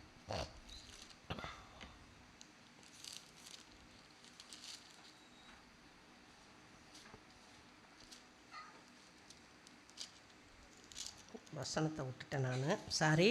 இந்த சம்பவத்தை நான் சொல்லுகிறேன். ஏரோதியாளை தன்னுடைய சகோதரன் மனைவி அவன் என்ன செய்தான்? தனக்கு வைப்பாட்டியாக வைத்து கொண்டான். அந்த வசனத்தை பாச சொல்லி பார்ப்பான். நான் விட்டுட்டேன் அந்த வசனத்தை. சாரி, மார்க்கு, தப்பாக நோட் பண்ணியிருக்கேன். மார்க்கு 6ஆம் அதிகாரம் 17ஆம் வசனத்தை நான் வாசிக்கிறேன் பாருங்கள். 17, 18, 6, மார்க் 6. ஏரோது தன் சகோதரனாகிய பிலிப்பின் மனைவி ஏரோதியாளை தனக்கு மனைவியாக்கி கொண்டபோது யோவான் ஏரோதை நோக்கி, நீர் உம்முடைய சகோதரன் மனைவியை வைத்துக் கொள்வது நியாயமல்லவென்று சொன்னது நிமித்தம் ஏரோது சேவகரை அனுப்பி யோவானை பிடித்து கட்டி காவலில் வைத்திருந்தான். 26ஆம் வசனம் வாசிக்கிறேன். அப்பொழுது ராஜா மிகுந்த துக்கம் அடைந்தான். ஆகிலும் ஆணைய நிமித்தம் கூட பந்தி இருந்தவர்களின் நிமித்தமும் அவளுக்கு அதை மறுக்க மனதில்லாமல் உடனே அவனுடைய தலையை கொண்டு வரும்படி சேவகனுக்கு கட்டளையிட்டு அனுப்பினான். கர்த்தருடைய நாமம் மகிமைப்படட்டும். ஏரோது அவன் சகோதரன் மரித்த பிறகு இவன் மனைவியாக்கி கொண்டான். இது யோவான் பார்க்கிறார், இது நல்லது அல்ல அப்படின்னு சொல்லி அவரை எச்சரிக்கிறான். யோவான் பெரிய தீர்க்கதரிசி என்பதை ஏரோது அறிந்திருந்ததுனால ஏரோதுக்கு பயம் வந்துருச்சு. நம்ம பண்ணுறது அந்தரங்கத்தில் பண்ணுறோம், இந்த யோவான் அந்த காரியத்தை என்ன செய்கிறாரு, வெளிப்படுத்திட்டாரே, நம்ம ரகசியமாய் செய்கிற பாவம் இவர் பார்வைக்கு தெரிஞ்சிருச்சேன்னு சொல்லி இந்த யோவானுக்கு பயப்படுகிறான். ஆனால் இவர் பெரிய தீர்க்கதரிசி என்று உள்ள எல்லா மக்களும் அறிந்திருக்கிறார்கள், இவரை எதுவுமே நம்மளால் செய்ய முடியாதுன்னு சொல்லி விட்டுட்டான். ஆனால் இந்த ஏரோதியாளுக்கு ஒரு மகள் இருந்தாள். அவளுக்கு ஒரு பிறந்த நாள் வந்தது. அந்த பிறந்த நாள் வரும்போது அவள் நடனம் பண்ணி அந்த சபையில் இருக்கக்கூடிய எல்லா முதியோர்களையும் அங்கே உறுப்பினர்கள் அத்தனை பேருக்கும் சந்தோஷத்தை உண்டாக்கினாள். அப்படி அவள் சந்தோஷத்தை உண்டாக்கும்போது இந்த ஏரோது ராஜா அந்த சிறு பெண்ணை பார்த்து கேட்குறான், நீ என்னிடத்தில் எதை கேட்டாலும், என் ராஜ்யத்தில் பாதி கேட்டால் கூட நான் உனக்கு என்ன செய்வேன், தருவேன்னு கேட்குறான். பாருங்க, இன்றைக்கு ஆவிக்குரிய கிறிஸ்தவர்களாகிய நாம் ஒரு சின்ன காரியத்துக்காக கூட கர்த்தரிடத்தில் வேண்டிக் கொண்டே இருக்கிறோம். ஆனால் அஞ்ஞானிகளாகிய உலக மக்களுக்கு அவங்க கேட்கறதுக்கு முன்னாடியே எல்லாமே கிடைக்கிது. ஆமென், ஆமென். ஒவ்வொருத்தரும் 200 கோடி சம்பாதிக்கிறேன், 500 கோடி சம்பாதிக்கிறேன், 2000 கோடி வச்சுருக்கேங்கிறான். அந்த கோடி ரூபாய் எப்படி இருக்கும்னு நமக்கு தெரியுமா? நம்ம பார்த்தோம்மா, என்னம்மா இல்லை, ஆனால் என்ன வைப்பார், கவலைப்படாதீங்க, கர்த்தர் தருவார். ஜாதிகளின் செல்வத்தை அனுபவிப்பாய். சொல்லிக்கிட்டே இருங்க. எங்கேருந்து வரும், எப்படி வரும்னு தெரியாது. என்னுடைய வார்த்தை இதே தான், எங்கேருந்து வரும், எப்படி வரும்னு தெரியாது, ஆனால் வரும். எங்கேருந்து வரும், அவ்வளோதான். அப்போது அந்த மகளை கூப்பிட்டு ஒரு டான்ஸ் ஆடினாங்க. மிஞ்சி போனால் எல்லோரும் என்ன தருவோம் டான்ஸ் ஆடினதுக்கு? ஒரு தங்க செயின் போட்டிருக்கலாம், இல்லை பவளம் போட்டிருக்கலாம், ஒரு டைமண்ட் போட்டிருக்கலாம், என்ன அந்த காலத்தில் விலை உயர்ந்த பொருள் அதை கொடுத்துருக்கலாம். ஆனால் இவன் என்ன சொல்கிறான், நீ எதை கேட்டாலும் தருவேன், நான் ஆள்ற இந்த ராஜ்யத்தில் பாதியை கேட்டால் கூட உனக்கு நான் என்ன செஞ்சிருவேன், தந்துடுவேன். ஏன்னா அவன் அண்ணன் மனைவியை வச்சிருக்கிற அந்த பாசத்துக்கு விலை கொடுக்குறான். என்ன கொடுக்குறான்? விலை கொடுக்குறான். வைப்பாட்டிக்கு விலை கொடுக்குறான். அந்த மகளுக்கு அவன் என்னன்னாலும் கேளுமான்னொன்னே அவன் அம்மாக்கிட்ட போய் கேட்குறா, அம்மா இந்த மாதிரி ராஜா சொல்கிறாரு, நான் என்ன கேட்கணும்? அவள் சகுந்த நேரம் பார்த்து கொண்டே இருந்தாள். இந்த யோவானை என்ன செய்ய வேண்டும், நான் இவனுக்கு மனைவியாய் இருப்பதை, அந்தரங்கமாய் நடத்தி கொண்டிருப்பதை இவன் கண்டுபிடித்து விட்டானே என்று சொல்லி அவன் என்ன செய்தான், அந்த மகள்கிட்ட ஒரு ஆலோசனை சொல்கிறா, யோவானுடைய தலையை வெட்டி ஒரு தாம்பூல தட்டில் கொண்டு வந்து என்ன செய்ய, எனக்கு பரிசாக கொடு. அந்த ராஜ்யத்தில் பாதியை கேட்டாலும் கொடுப்பேன்னு சொன்னவனுக்கு அந்த வஞ்சகமான ஏரோதியாள் என்ன கேட்கிறாள், யோவானின் தலை வேண்டும் என்று கேட்கிறாள். அப்போதான் ராஜா என்ன செய்கிறான், துக்கம் அடைகிறான். ஐயோ, அவன் தீர்க்கதரிசியாச்சே, அவனை எல்லாரும் நல்லவன் என்று சொல்லி கொண்டிருக்கிறார்களே, நான் இப்படிப்பட்ட காரியத்தை செய்தால் என் ராஜ்யத்தில் எப்படிப்பட்ட பிரச்சனை வரும்னு தெரியாதே அப்படின்னு துக்கம் அடைகிறான். ஆனால் நீ என்ன கேட்டாலும் தருவேன்னு சொல்லிட்டேனே, அவன் கேட்டதை நான் என்ன செய்யணும், கொடுத்தே ஆகணும் என்று சொல்லி யோவானின் தலையை வெட்டி ஒரு தாளந்தில் கொண்டு வந்து அவளுடைய மகள் கையில் கொடுத்தான். அந்த மகள் எடுத்துன்னு போயிட்டு அந்த ஏரோதியாளுக்கிட்ட கொடுக்கிறாள். நினச்சி பாருங்கள் இந்த சம்பவத்தை, ஒரு கற்பனையில் அந்த ஏரோதியாள் எவ்வளோ வக்கர புத்தி நிறைந்தவளாக இருந்திருப்பாள், எவ்வளோ கொடுமைக்காரியாக இருந்திருப்பாள், எவ்வளோ வஞ்சகமான காரியத்தை செய்கிறவளாக இருந்திருப்பாள். ஒருவேளை அவனை பிடிச்சி நிரந்தரமாக ஒரு ஆயுள் தண்டனை கொடுத்து உள்ளே போட்டுருன்னு கூட சொல்லியிருந்துருக்கலாம், என் பார்வையில் இனிமேல் அவன் படக்கூடாதுன்னு. ஆனால் அவளுக்கு அதெல்லாம் விருப்பம் இல்லை, அவன் ஜீவனை எடுக்கணும், அதுதான் அவளுடைய விருப்பம். தகுந்த சந்தர்ப்பத்தை பார்த்தால் பிசாசு இப்படி தாங்க பண்ணும். நம்ம கொஞ்சம் வீக்காக இருக்கிறோன்னு தெரிஞ்சா பிசாசு என்ன செஞ்சிருவான்? சந்தர்ப்பத்தை பயன்படுத்திக்குவான். நம்ம எப்போ விழிப்பாக இருக்கணும். ஆனபடினால அந்த ஏரோதியாளுக்கிட்ட அந்த தலை வந்தது. இதை பார்த்து அந்த ஏரோது என்ன செய்தான்? துக்கம் அடைந்தான். இந்த உலக பிரகாரமான செல்வத்துக்காக, உலக பிரகாரமான இச்சைக்காக, உலக பிரகாரமான வாழ்க்கைக்காக இந்த ஏரோதியால் ஒரு உண்மையான தீர்க்கதரிசியாகிய யோவானை சிரசேதம் பண்ண கட்டளையிட்டாள். அருமையான தேவ ஜனமே, இது லௌகீக துக்கம், உலக பிரகாரமான துக்கம். நம்மளுடைய சொந்த விருப்பத்தை நிறைவேற்றுவதற்காக எந்த ஊழியக்காரனையும் பழி வாங்கிடாதீங்க. உங்களுக்கு நஷ்டமே வந்தாலும் பரவாயில்லைங்க, எந்த ஊழியக்காரனையும் பழி வாங்கிடாதீங்க. ஏன்னா அந்த ஊழியக்காரனுடைய ரத்தம் சிந்தப்படும் போது, அவன் யோவான் ஸ்நானகன், அவன் ஒரு அப்போஸ்தலன், அவனுக்கு குடும்பம் இல்லை. ஆனால் அந்த ரத்தம் அந்த பூமியில் சிந்தப்பட்டதில் அந்த ஏரோதுக்கும் ஏரோதினுடைய மனைவிக்கும் அந்த பிள்ளைக்கும் நிச்சயமாய் பங்கு உண்டு. நியாயத்தீர்ப்பு நாளில் கண்டிப்பாக பதில் கிடைக்கும். அதனால் அருமையான தேவஜனமே, உங்களுக்கு நஷ்டமே வந்தாலும் பரவாயில்ல, எந்த ஊழியக்காரனுக்கும் நீங்கள் தீங்கு விளைவிக்க முயற்சி செய்யாதீங்க. கர்த்தர் பார்த்துக்கொள்வார்.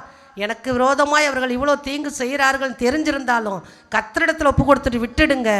இந்த உலக காரியத்துக்காக லௌகீக துக்கத்தை நீங்கள் அடைய வேண்டாம். அல்லேலூயா, அல்லேலூயா. மூன்றாவதாக லூக்கா எழுதின புஸ்தகம் 10ஆம் அதிகாரத்தில் எடுத்துக்கொள்ளலாம். லூக்கா 10ஆம் அதிகாரத்தில் நமக்கு 38ஆம் வசனத்திலேருந்து 42ஆம் வசனம் வரைக்கும் வாசிக்கும்போது, இங்கே நமக்கு ரொம்ப தெரிந்த ஒரு சகோதரிகள், 2 சகோதரிகள், மார்த்தாள், மரியா. இந்த மரியாள் தேவனுக்கேற்ற துக்கமுடையவளாகவும் மார்த்தாள் லௌகீக துக்கமுடையவளாகவும் இருந்தாள். மார்த்தாலும் மரியாளும் 2 பேரும் தான் இயேசுவை ஏற்றுக்கொண்டு வீட்டிலே உபசரிக்க உட்கார வைத்தார்கள். ஆனால் தேவ சமூகத்தில் மரியாள் அவரை தன்னைத்தானே வெறுமையாக்கி தேவ பாதத்தில் உட்கார்ந்தாள். இந்த மார்த்தாளோ தேவனுக்காக எதையாவது பணிவிடை செய்ய வேண்டும் என்று சொல்லி தேவனையும் ஏற்றுக்கொண்டாள். தன்னுடைய முறுமுறுப்பையும் தன்னுடைய இயலாமையும் முதுகிலே சுமந்து கொண்டாள். அதுதான் 2 விசுவாசி கூட்டம் இன்றைக்கு இருக்குது. இயேசுவும் நமக்கு வேணும், ஆனால் அந்த பாரத்தையும் நானே சுமந்து கொள்வேன். அதனால தான் ஆண்டவர் சொன்னார், உங்கள் கவலைகளை எல்லாம் என் மேலே வச்சிடுங்கன்னாரு. ஆனால் நம்ம இயேசுவையும் தேடுவோம், கவலையும் நம்ம கூடவே வச்சு கொள்ளுவோம். அதுக்கு பேர் தான் என்னது? இந்த டெய்லருங்கெல்லாம் துணி வெட்டுவாங்க. தேவையான துணியை மட்டும் எடுத்துக்கிட்டு தேவையில்லாதெல்லாம் என்ன பண்ணுவாங்க? கட் பண்ணி போட்டுருவாங்க. ஐயோ 2 மீட்டர் துணியில் இவ்வளோ துணி வீணாக போகுது ஒரு நாள் நினைக்க மாட்டாங்க. அதை விட அங்கே வெட்டி வச்சுருக்கிறது என்னவா ஆக போகுது?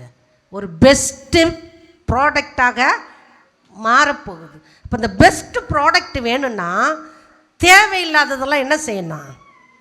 கட் பண்ணணும். புரியுதா உங்களுக்கு? ஒரு காலத்துலலாம் லைனிங் துணின்னா லேடிஸுக்கு என்னன்னே தெரியாது இல்லையா? இப்போ எந்த துணி எடுத்தாலும் என்ன தான் போடணும்? லைனிங். வயசான அம்மாமார் கூட லைனிங் போட்டு தான் போடணும். அதனால் அந்த சல்லா துணி மாரி கொடுக்குறானுங்க இப்போ எல்லா துணி. ஏன் தான் நெய்கிறானே தெரியல. இந்தமாரி அப்படியே டிரான்ஸ்பரண்ட்டாக எல்லா துணியுமே வாங்க வேண்டியதாக இருக்குது. அப்போ அந்த சல்லா துணியை உடம்புல என்ன செய்ய முடியாது? டெய்லர்கிட்ட கொண்டு போகணும். இது என்னால் பிடிச்சி முதல்ல என்ன செய்ய முடியாது? தைக்க முடியாதும்மா, இதுக்கு துணி எடுத்து போடுங்கம்மாங்கிறான். துணி எடுக்கிறதுக்கு ஒரு காசு, அதை தைக்கிறதுக்கு டபுள் காசு. 200 ரூபாய்க்கு ஒரு ஜாக்கெட் தைச்சோம்னா இப்போ 400 ரூபா கொடுத்தா தான் என்ன செய்ய முடியும்? ஒரு ஜாக்கெட்டை தைக்க முடியும். அந்த அளவுக்கு ஏறி போச்சு. அப்போது அந்த பெஸ்ட்டு ப்ராடக்டை பாருங்கள், தேவையில்லாமல் கட் பண்ணி போடுறது எல்லாத்தையும் நம்ம விட்டுடணும். இதுதான் ஆவிக்குரிய உலகம். இந்த மார்த்தாள் தேவையானது எல்லாத்தையும் பார்த்தா, ஆனால் மரியாளோ தேவையானது ஒன்று தான். எனக்கு அந்த பெஸ்ட்டு ப்ராடக்ட் தான் வேணும், இந்த வெட்டி போட்டதெல்லாம் எனக்கு வேணவே வேணாம். இப்போ நம்ம வெட்டி போட்டதுலையே யோசிச்சு எடுக்கக்கூடாது. இவ்வளோ துணி நஷ்டமாச்சு, கொஞ்சம் பிட்டு பெருசாக இருந்தால் எடுத்து வைங்க, அடுத்ததுக்கு உதவும். தேவையில்லைன்னா என்ன செஞ்சிடலாம்? விட்டுடலாம். டெய்லர் கடையில் போய் பாருங்கள், பண்டலாக பிட்டு வச்சுருப்பாங்க. ஏன்? மீந்தது எல்லாத்தையும் என்ன செய்வாங்க? வெட்டி வைப்பாங்க. எதுக்காவது பிட் ஒர்க்குக்கு தேவைப்படணும். அருமையான தேவஜனமே, மார்த்தாள் உலகமும் வேணும் இயேசுவும் வேணும்னு வாழ்ந்தாள். ஆனால் மரியாளோ தனக்கு இது மட்டும்தான் வேணும்னு இயேசுவின் பாதத்தில் போய் உட்கார்ந்து கொண்டாள். இன்றைக்கு 2 கூட்டமான விசுவாசிகள் நாம் எல்லாரும் இருக்கிறோம். நாம் எந்த கூட்டத்தில் இருக்க போகிறோம் என்பதை நாம் யோசித்து பார்ப்போம். ஒரு சம்பவத்தை நாம் இன்னும் ஒன்று 2 வார்த்தைகளை சொல்லி நான் முடிக்க போகிறேன். 1 சாமுவேல் எழுதின புஸ்தகத்தில் 1ஆம் அதிகாரத்தில் நான் வாசிக்கலாம் ஒரு வசனத்தை. 1 சாமுவேல் 1ஆம் அதிகாரம் 18ஆம் வசனத்தை வாசிக்கிறேன். அப்பொழுது அவள், உம்முடைய அடியாளுக்கு உம்முடைய கண்களிலே தயை கிடைக்க கடவது என்றால், பின்பு அந்த ஸ்திரீ புறப்பட்டு போய் போஜனம் செய்தாள். அப்புறம் அவள் துக்கமுகமாயிருக்கவில்லை. யார் இந்த ஸ்திரீ? அன்னாள்.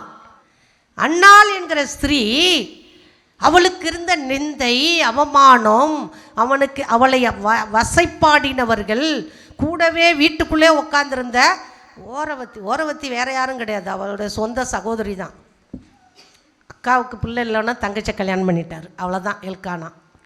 சொந்த தங்கச்சி திருமணத்தை முடித்த பிறகு பிள்ளைகளை பெற்ற உடனே அவளுக்கு ரொம்ப சந்தோஷம். நமக்கு இவ்வளோ பிள்ளைகள் பிறந்துருச்சு, ஆனால் என்னோடய அக்காவுக்கு பிள்ளையே இல்லைன்னு சொல்லி கொஞ்ச நாள் அமைதியாக இருந்திருப்பா, கொஞ்ச நாள் ஆறுதலாக பேசியிருப்பா. அப்புறம் வசைப்பாடினாள். கேட்கக்கூடாத வார்த்தைகளெல்லாம் அன்னாள் கேட்டாள். அதனால் அவள் அதிக விசனம் அடைந்து துக்கம் அடைந்து தேவ சமூகத்தில் போய் ஜெபித்தாள். அந்த ஊழியக்காரர் அவளுடைய விண்ணப்பத்தை கேட்டு அவர் சொல்லி அனுப்புகிறார், நீ சமாதானத்தோட போமான்னு. அப்புறமா அவள் அதை குறித்து துக்கமுகமாக இருக்கவே இல்லை. நாமளும் ஒவ்வொரு காரியத்துக்காய் ஜெபிக்கிறோம். கர்த்தருடைய சமூகத்தில் அந்த விண்ணப்பத்தை வைத்துட்டோம். கர்த்தர் எனக்காக எல்லாவற்றையும் செய்து முடிப்பார் என்ற விசுவாசம் நமக்குள்ளே இருந்தால் நம்ம அதை குறித்து அப்புறம் துக்கமுகமாக இருக்கக்கூடாது. நம்மள்கிட்ட இருக்க பலகீனமே என்னன்னா, தினமும் ஜபிப்போம், தினமும் அந்த பாரத்தை கர்த்தரிடத்தில் இறக்குவோம், திரும்பவும் போகும்போது ஏற்றியும் நம்மளுடைய முதுகலை வைத்து கொண்டே போவோம். இதுதான் விசுவாச கூட்டம். இந்த கர்த்தர் மேலே என்கிட்ட இருக்கக்கூடிய அத்தனை பிரச்சனைகளையும் வச்சுட்டேன், நிச்சயமாக கர்த்தர் இதை கேட்டிருப்பார், அதன்படி செய்வார் என்று நம்ம விசுவாசித்தோமானால் கர்த்தர் அப்புறமாய் உங்கள் முகம் துக்கமாய் இருக்க விட மாட்டார். அன்னால் அத்தனை வருஷம் கஷ்டப்பட்டால், வசைப்பாடுவதை கேட்டால், கண்ணீர் விட்டால், வேதனைப்பட்டால், ஆனால் தேவ சமூகத்தில் ஒரு நாள் முடிவெடுத்து வந்து ஜெபித்தாள்.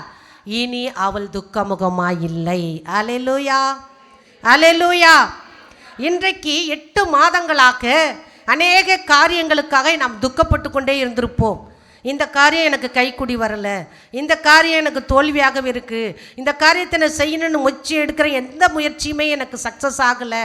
இப்படி நாம் அநேக காரியங்களை குறித்து வருத்தப்பட்டு நாம் துக்கப்பட்டு கொண்டிருந்தோமானால் கர்த்தர் இன்றைக்கு சபையாகிய உங்களுக்கு சொல்லுகிறார், அன்னால் அப்புறம் துக்கமுகமாய் இருக்கவில்லை. சபையே, நீங்களும் துக்கமுகமாய் இராதபடி அந்த காரியத்தை குறித்து தேவ சமூகத்தில் வையுங்க. எந்த அளவுக்கு நீங்கள் வைக்கிறீங்களோ, எந்த அளவுக்கு நீங்கள் கண்ணீர் விடுறீங்களோ அதுதான் தேவன் வாய்க்க செய்வார். மேலோட்டமாக ஆண்டவரே எனக்கு இதை செய்ய அதை செய்யணும், அவர் ஒன்றும் வேலைக்காரர் இல்லை. நமக்கு கர்த்தர் உன் மன விருப்பத்தின்படி தந்தருளுவார் என்கிற வார்த்தை எது உண்மைனா, நாம் நன்மையும் கிருபையும் என்னை தொடரும் என்று நாம் வேதத்தில் வாசிக்கிறோம். ஆனால் அந்த நன்மையும் கிருபையும் யாருக்கு தொடரும் என்று அடுத்த வசனம் சொல்லுகிறது தெரியுமா? கர்த்தருடைய வீட்டில் நீடித்த நாட்களாய் நிலைத்திருக்கிறவர்களுக்கு தான் கிடைக்கும், சும்மா வந்து போகிறவங்களுக்கெல்லாம் கிடைக்காது. யார் கர்த்தருடைய சமூகத்தை வேண்டி விரும்பி வாஞ்சித்து நடந்து கேட்டுக்கொண்டிருக்கிறார்களோ அவர்கள் தொட்டதெல்லாம் தொடங்கணும், உலகத்தான் சொல்கிறது போல நடக்கும். ஏனோ தான் என்று மாதத்துக்கு ஒரு தடவை, 6 மாதத்துக்கு ஒரு தடவை சர்ச்சை இருக்கா இல்லையான்னு எட்டி பார்த்துட்டு போகிறவங்களுக்கெல்லாம் தொடங்காது. கர்த்தருடைய நாட்டில் நன்மையும் கிருபையும் உங்களுக்கு வேணுமா? நீடித்த நாட்களாய் நீங்கள் நிலைத்திருந்து நீடித்த ஆயுசோடு இருக்கணுமா? கர்த்தருடைய வீட்டுக்கு வாங்க, இங்கே தான் உங்கள் துக்கம் சந்தோஷமாய் மாறும். அல்லேலூயா, அல்லேலூயா. நான் தேவ சமூகத்தை சுற்றி சுற்றி வரனே, எனக்கு நடக்குமா? கண்டிப்பாக உங்கள் துக்கம் சந்தோஷமாய் மாறும். உன் துக்க நாட்கள் முடிந்து போகும்.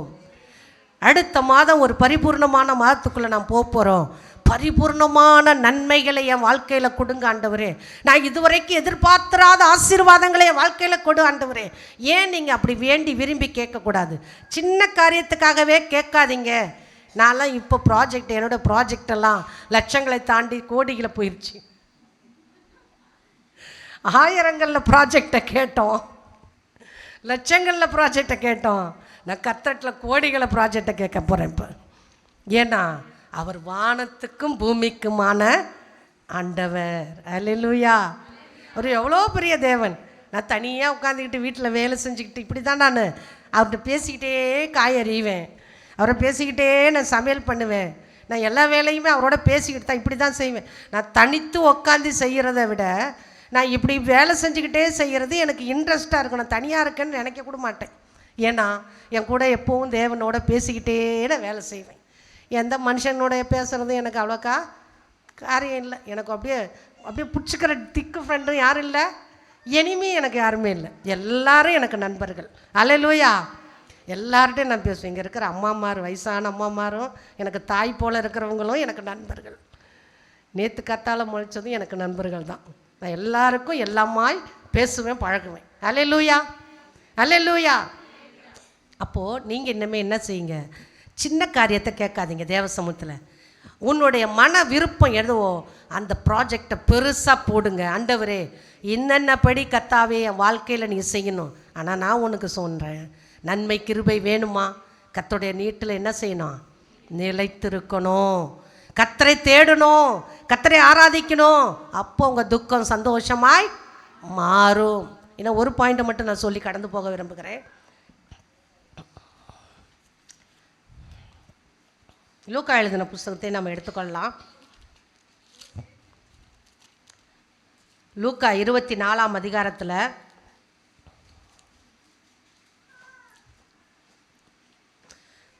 13ஆம் வசனத்திலிருந்து வாசிக்கிறேன். அன்றைய தினமே அவர்களில் 2 பேர் எருசலேமுக்கு 7 அல்லது 8 மைல் தூரமான எம்மாவு என்னும் கிராமத்துக்கு போனார்கள். போகையில் இந்த வர்த்தமானங்கள் யாவையும் குறித்து அவர்கள் ஒருவரோடு ஒருவர் பேசிக்கொண்டார்கள். இப்படி அவர்கள் பேசி சம்பாஷித்து கொண்டிருக்கையில் இயேசுதாமே அவருடனே சேர்ந்து நடந்து போனார். ஆனாலும் அவரை அறியாதபடிக்கு அவருடைய கண்கள் மறைக்கப்பட்டிருந்தது. அப்பொழுது அவர் அவர்களை நோக்கி, நீங்கள் துக்க முகமுள்ளவர்களாய் வழி நடந்து ஒருவருக்கொருவர் சொல்லி கொண்டிருக்கிற காரியங்கள் என்னவென்று கேட்டார். ஆண்டவர் பார்க்குறாருங்க. துக்க முகமாக இருக்கிறீங்களா? உங்கள் முகத்தை கர்த்தர் பார்க்குறாரு. நீங்கள் தேவனுக்கு பிரியமான பிள்ளைகளாக மட்டும் இருந்திருந்தீங்கன்னா நீங்கள் துக்கமாக இருக்க அவர் விட மாட்டார். அல்லேலூயா. நீங்கள் எந்த சூழ்நிலையில் கடந்து வர்றீங்களோ அந்த சூழ்நிலையை மாற்ற அவரால் முடியும். ஒரு நாளும் நம்ம வருத்தத்தோட கண்ணீரோடு துக்கத்தோடு வாழ வேண்டும் என்று தேவன் ஒரு நாளும் விரும்ப மாட்டார். இயேசு கிறிஸ்து உயிர்த்தெழுந்துட்டார். உயிர்த்தெழுந்து அவர் உலாவி கொண்டிருக்கிறார். அன்றைக்கு 2 பேர் எம்மாவூர் என்கிற ஊருக்கு போகும்போது சீஷர்கள் பேசிக்கொண்டு துக்கமாக போகிறாங்க. ஐயோ, இப்படி இயேசுன்னு ஒருத்தர் இருந்தார், எங்களோடு கூட இருந்தார், அவர் எங்களுக்கு இந்த இஸ்ரவேல் தேசத்தை ரட்சித்து அவர் ராஜாவாக இருப்பார், நாங்கள் அவர்களுக்கெல்லாம் கீழே சீஷர்களைப் போல இருந்து இந்த தேசத்தை ஆளுவோன்னு நினச்சோம். இப்போ அவர் மரித்துட்டாராம், அவரை உயிர்த்தும் எழுந்துட்டாராம், அவர் எங்கே போனார்னு தெரியலன்னு ரொம்ப துக்கமாக பேசிட்டு போகிறாங்க. அவர்கள் கூடவே அவரும் கடந்து போய் அவங்களை பார்த்து கேட்குறார், நீங்கள் ஏன் துக்க முகமாக இருக்கிறீங்க? அப்போதான் அவங்க நிறைய காரியங்களை விவரித்து சொல்லிட்டு, அப்படிலாம் நடந்துருச்சான், எங்கள் சகோதரிகள் போய் பார்த்தாங்களாம், அங்கே அவரை காணாமா, அவர் கல்லறை திறந்துருக்குதான், அவர் எங்கே போயிட்டாருன்னு தெரியல அப்படின்னு சொல்லும்போது தான் அவர்கள் அப்பத்தை எடுத்து பிட்டு அவர்கள் கண்களை தெளிவித்து அவர் கடந்து போனார் என்று சொல்லி வேதம் சொல்லுகிறது. அருமையான தேவஜனமே, நீ துக்க முகமாக இருக்க தேவன் விரும்புகிறது அல்ல. உன்னை தெளிவிக்கும்படியாக, உன் கண்கள் திறக்கப்படும்படியாக, உன் மனக்குழப்பம் நீங்கும்படியாக கர்த்தர் உனக்கு அநேக காரியங்களை சொல்லித்தர விரும்புகிறார். உன் துக்கம் சந்தோஷமாய் மாறும். இன்றைக்கு நாம் வந்திருக்கிற தேவ பிள்ளையே, 8 மாதங்கள் இந்த 25ஆம் வருஷத்தில் நாம் முடித்து விட்டோம். இனி நான் துக்கமுகமாக இருக்க மாட்டேன். எல்லாரும் எழுந்திருக்கலாமா? தேவ சமூகத்தில் ஒரு பொருத்தனை பண்ணிட்டு போகலாம். நான் இனி துக்கமுகமாக இருக்க மாட்டேன். எந்த காரியத்தை குறித்தாகிலும் தேவனுக்கு நான் விண்ணப்பம் வைக்க வேண்டுமானால் நான் அதை வைத்து அதை திரும்பவும் என் தோள் மேலே சுமக்க மாட்டேன். இந்த காரியத்தை தேவனிடத்தில் நான் ஒப்பு கொடுத்துட்டு விட்டுடுவேன். கர்த்தர் எனக்காக யாவையும் செய்வார். இனி நான் துக்கமுகமாக இருக்க மாட்டேன். அந்நாளுக்காக மட்டும்தானா தேவன் வழிகளை திறக்கிறவர்? உங்களுக்கு திறக்க மாட்டாரா? இத்தனை வருஷம் தடைப்பட்ட அந்த கற்பம் ஏன் திறக்காது? திறக்கும். அல்லேலூயா. தடைப்பட்ட காரியங்களை தேவன் வாய்க்க செய்ய அவரால் தான் முடியும். ஆனால் நீ கர்த்தருடைய வீட்டில் எப்படி இருக்கிறாய்? நீ கர்த்தருக்காய் எதை செய்து கொண்டிருக்கிறாய்? நம்மளுடைய உலகத்துக்காகவே ஓடி பொருளையும் பொன்னையும் சேகரித்து உலக வாழ்க்கைக்கு உல்லாச வாழ்க்கைக்காக வாழுகிறோமா? அல்லது ராஜ்யத்துக்குரிய மேன்மைக்காக துக்கப்பட்டு கொண்டிருக்கிறீர்களா? ஐயோ, இந்த ஆத்துமாக்கள் இவ்வளோ அழிகிறார்களே, நான் கர்த்தருக்குள்ளே வந்து இப்படி ஒரு மேன்மையான பாக்கியத்துக்குள்ளே இருக்கிறேனே, என்னை போல் அவர்கள் வாழ வேண்டும் என்று நாம் விரும்புகிறோம்னா அது தேவனுக்கேற்ற துக்கம்.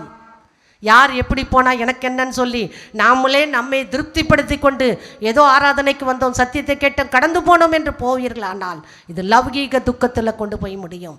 தேவ ஜனமே, நீங்கள் தேவனுக்கேற்ற துக்கம் படுகிறீர்களா, லௌகீக துக்கத்தில் மூழ்கி போகிறீர்களா என்பது உங்களுக்கே உண்டாகும்.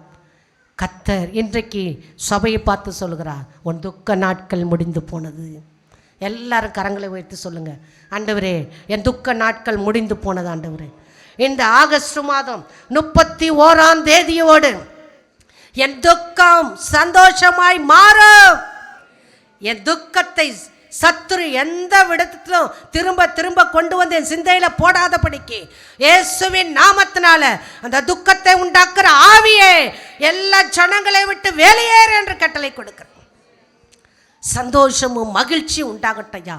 தத்தளிப்பின் பாத்திரத்தை எடுத்து போடும் ஆண்டவரே. இங்கே வந்த எல்லா மக்களுக்கும் அவனோட துக்கம் சந்தோஷமாய் மாறட்டும். அவனோட துக்க நாட்கள் இன்றோடு முடியட்டும். நாளைக்கு ஒரு புதிய ஆரம்பத்தை ஆரம்பிக்கும் போது பரிபூர்ண ஆசீர்வாத நன்மைகளை ஒவ்வொரு குடும்பத்தில் சிறியோர் பெரியோர் வாலிபர் கண்ணீர் முதியோர் எல்லாருக்கும் கட்டளையிடுவீராக. இந்த வார்த்தை அவர்களை போய் சேரும்போது கர்த்தாவே இந்த வார்த்தையின்படி அவர்களை ஆசீர்வதிப்பீராக. இயேசு மூலம் ஜெபிக்கிறோம் பிதாவே, ஆமென்.